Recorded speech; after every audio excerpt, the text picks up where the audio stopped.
Wala mga katropa, no? Welcome to my vlog! Well.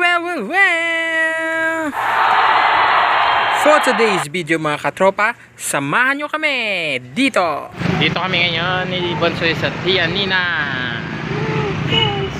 Yes, you heard it right mga katropa. For today's video, nandito kami ngayon sa Tia Nina's Jensen Branch para tikman ang isa sa pinakamanipis na pizza na natikman ko and probably isa sa pinakamanipis na pizza sa buong mundo.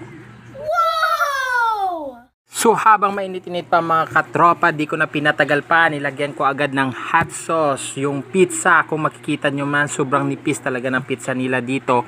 At mamaya ipapakita ko sa inyo, ipaparinig na hindi edited yung pagka-crunchy ng pizza dito.